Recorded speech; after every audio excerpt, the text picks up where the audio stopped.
I'm Parker Matheson, 32 years old. I'm from here in St. George. I work here at the Ramada front desk.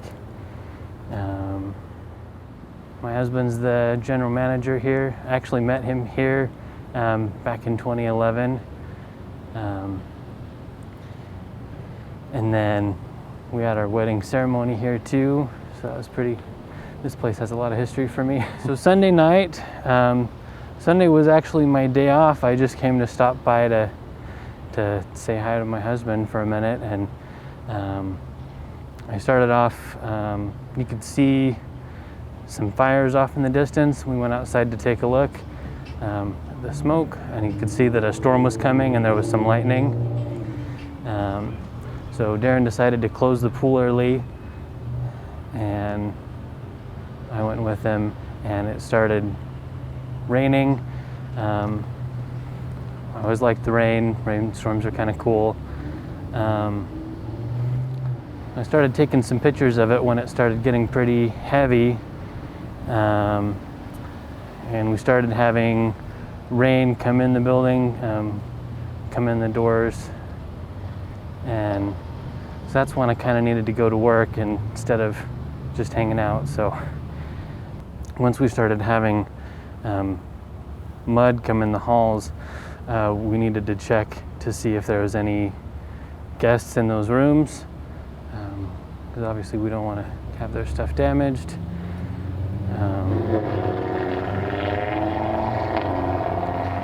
And luckily, I don't think anyone was affected by the mud and the flooding in that way, so that was kind of lucky. And there was some people that we had some people here staying that have been opening the Cafe Zupas restaurant. They were here training the new employees, and they were outside kind of enjoying the rain since it had kind of started to let up and the power was out, so there wasn't really a whole lot else for them to do. And it was actually one of the Cafe Zupas employees that noticed that someone's car had fallen into a hole. And that's not really something that you ever expect to hear. That was a really bizarre thing to hear. Like, what does that even mean? What does that even mean? So my husband came and got the key to his car, and I did not understand what was going on. He was running, and I was like, oh, what happened? There was some minor flooding or something. I don't know, it just didn't sink in.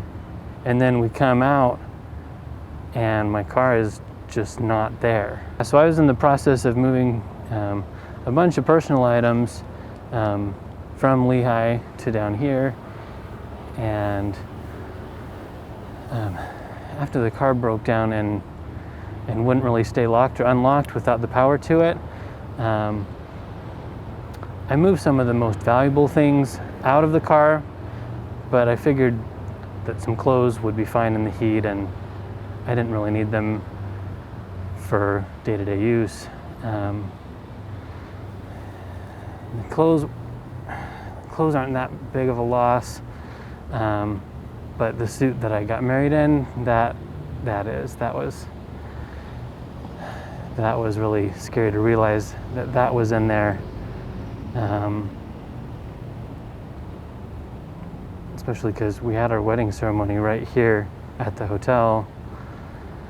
From what I understand, it's going to be quite a process to see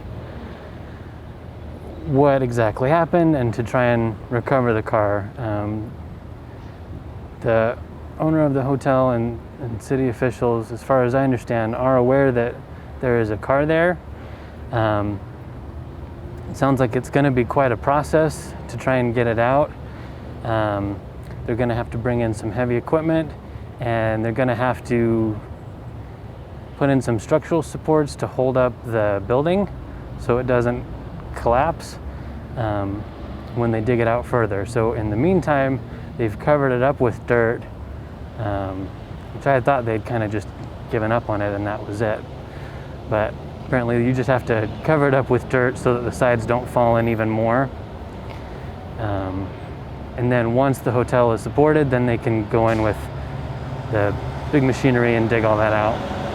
From what I understand, it's kind of important that they find it and get it out so that it doesn't settle and cause another problem. So they need to get it out to make sure the area is structurally secure. I did submit a claim with my insurance, and I did get a call yesterday.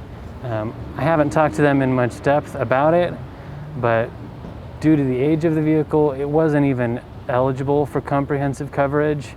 So it only had liability coverage. Nothing else was even an option.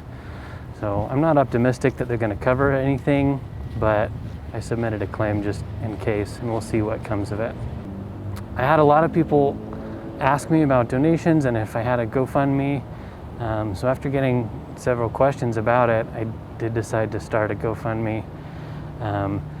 The response to that has been just amazing. I never expected anything serious to really come of it. The past couple days, it's been really difficult to even trust the ground beneath my feet to literally be there. As we've had one surprising sinkhole and then a second sinkhole shortly after.